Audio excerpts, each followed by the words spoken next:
છે શું છે અનુમાનની વિગતો જાણીએ સહયોગી તૃપ્તિ કપૂરિયા અને શ્રદ્ધા પાસેથી. જે તૃપ્તિ, સૌથી પહેલા તમે જણાવો ટાટા સ્ટીલને લઈને શું અનુમાન બની રહ્યા છે? તો સોમવારે ટાટા સ્ટીલના પરિણામ જાહેર થશે. ખાસ કરીને ક્વાર્ટર ફોરના પરિણામ શું આવશે તે પહેલાં અનુમાન પર ખાસ નજર કરશું. તો ખાસ કરીને અગર કન્સો નફો જે છે લગભગ આપણને 73% વધવાના અનુમાન જોવા મળી શકે છે. એટલે અગર ફિગર વાઇઝ વાત કરશું તો 1060 કરોડ પર નફો આપણને કદાચ વધતો જોવા મળી શકે. કન્સો સેલ્સના નંબર્સ પર નજર કરશું ત્યાં નેગેટિવ નંબર્સના ઇમ્પેક્ટ જોવા મળી શકે છે. 3% જે સેલ્સ જે છે તે અહીંયા ઘટવાના અનુમાન છે. બીજી તરફ અગર એબિટાના ફ્રન્ટ પર નજર કરશું તો કન્સો એબિટા જે તે પણ લગભગ 5.5% અહીંયા ઘટી શકે છે અને 6240 કરોડ પર ફિગર્સ આવતા જોવા મળી શકે છે. એબિટા માર્જિન્સના ફ્રન્ટ પર નજર કરશું ત્યાં ફ્લેટ ટુ પોઝિટિવ નંબર્સ કહી શકાય કે 11.3%ની સામે આપણને 11.4% પર આપણને માર્જિન્સ જે છે તે વધતા આપણને જોવા મળી શકે છે. પરંતુ બીજે ખાસ ક્યાં નજર રાખવાની રહેશે તો મજબૂત વોલ્યુમ્સથી સ્થાનિક બિઝનેસમાં એક સારા ગ્રોથની પણ અહીંયા આપણે અપેક્ષા જોઈ રહ્યા છે. તે સાથે Q4 FY25માં ખાસ કરીને સ્થાનિક ડિલિવરી છે એટલે કે ભારતની જે ડિલિવરી જે તે 6% વધી શકે છે અને ત્યાં રેકોર્ડ નંબર્સ પર પણ આપણને નંબર્સ જોવા મળી શકે છે. અને નંબર્સની વાત કરશું તો 5.6 મિલિયન ટન અહીંયા આપણને ડિલિવરી જોવા મળી શકે છે.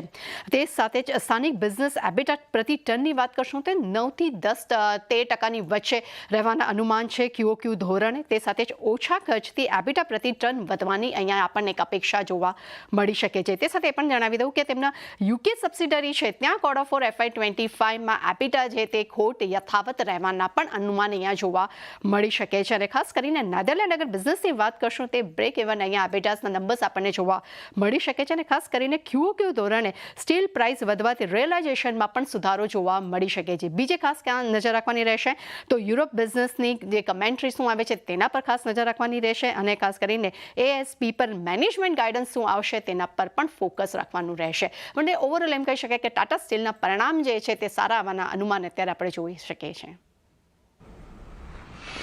ટાટા સ્ટીલના અનુમાન તો એક સારા રહેવાના છે, પરંતુ ખાસ કરીને શ્રદ્ધા તમે જણાવો UPLના અનુમાન કેવા રહી શકે છે?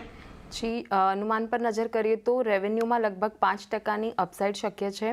14,830 કરોડના રેવન્યુ બુક થતા જોવા મળી શકે છે. એબિટાની વાત કરીએ તો લગભગ 61%નો વધારો શક્ય છે. 1848 કરોડની સામે 2,972 કરોડના અનુમાન બનતા દેખાઈ રહ્યા છે. અને એબિટા માર્જિન્સની વાત કરીએ તો 13%ની સામે 20%, એટલે કે લગભગ 700 બેસિસ પોઈન્ટની અપસાઇડ શક્ય છે અહીંયા પણ. અને પેટમાં પણ લગભગ 1121 કરોડ બુક થતા જોવા મળી શકે છે પેટ.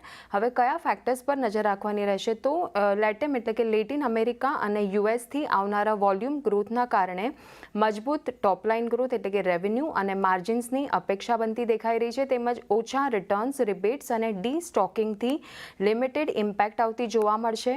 વોલ્યુમના આધારે ગ્રોથ રહેવાની પણ અપેક્ષા છે અને એબિટા માર્જિન્સમાં સિઝનલ વધારો જોવા મળી શકે છે.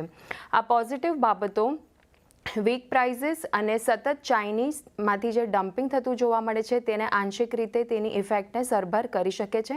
તેમજ UPLનો જે ભારતનો બિઝનેસ છે તેમાં પણ ગ્રોથ આવે એવી શક્યતા દેખાઈ રહી છે. કંપનીના એક્સપોર્ટ્સમાં થોડો વધારો શક્ય છે અને રવિ પાકોમાં જે વલણ છે તે વાર્ષિક ધોરણે થોડું વધતું જોવા મળ્યું છે. તેમજ તેલીબિયામાં એટલે કે ઓઇલ સીડ્સમાં જે ઘટાડો જોવા મળ્યો છે તેની સામે જે બીજા અમુક અગત્યના પાકો છે તેમાં જે વૃદ્ધિ જોવા મળે છે તેની સામે તેની ઇફેક્ટ સરભર થઈ શકે છે. તો આ રીતે UPLમાં આપણને અનુમાન બનતા દેખાઈ રહ્યા છે.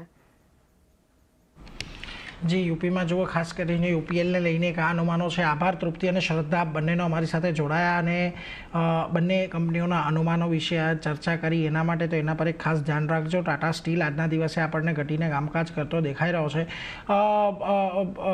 જગદીશજી, તમારી પાસે આવીશ. ખાસ કરીને ટાટા સ્ટીલ માટે તમારી પાસેથી એક મત લેવો છે, કારણ કે જુઓ મેટલ કંપનીઓ અત્યારે આપણને કોઈ બહુ વધારે સારી તેજી છેલ્લા ઘણા દિવસોથી નથી દર્શાવી રહ્યા, પરંતુ ટાટા સ્ટીલમાં થોડો ઘણો એક ઉછાળો નીચલા સ્તરેથી ચોક્કસ આવ્યો છે. એક ટેકનિકલ બાઉન્સ અહીંયા આપણને જોઈ રહ્યા છીએ, પરંતુ ઓવરઓલ જે પ્રકારે આપણે પરિસ્થિતિ બનતા જોઈ છે, લાગે છે તમને ટાટા સ્ટીલ સારા પરિણામો આવતા જોવા મળી શકે?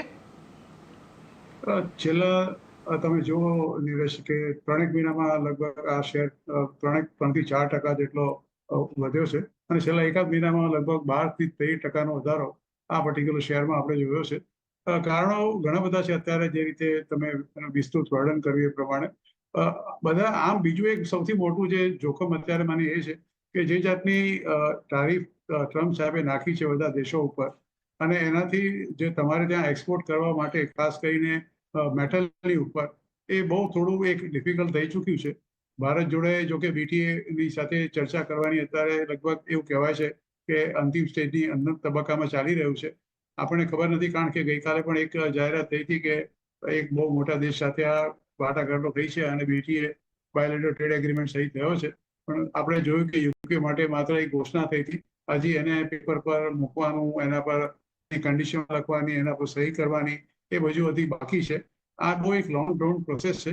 પણ જ્યારે ચીન ઉપર આ બધી ડ્યુટી નાખી છે, જ્યારે ટ્રમ્પ સાહેબ એવું કહેતા હોય કે જ્યાં સુધી આ વાટાઘાટોનો કોઈ ફ્રૂટફુલ અંત નહીં આવે, કારણ કે આ વીકના અંતમાં ત્યાંના બંને દેશના નાણામંત્રીઓ અથવા તો ચીનના વાઇસ પ્રીમિયર અને અમેરિકાના નાણામંત્રી સ્વિટ્ઝરલેન્ડમાં મળવાના છે. અને એ મળવામાં શું ડિસ્કશન આઉટકમ આવે છે એ આપણને ખબર નથી. પણ એમણે એવું કહ્યું છે કે જ્યાં સુધી એનું કોઈ આઉટકમ નહીં આવે ત્યાં સુધી મેં જે ડ્યુટી નાખી છે, જે ટ્રમ્પ સાહેબ કહે છે, એ બિલકુલ યથાવત ચીન પર રહેશે. એટલે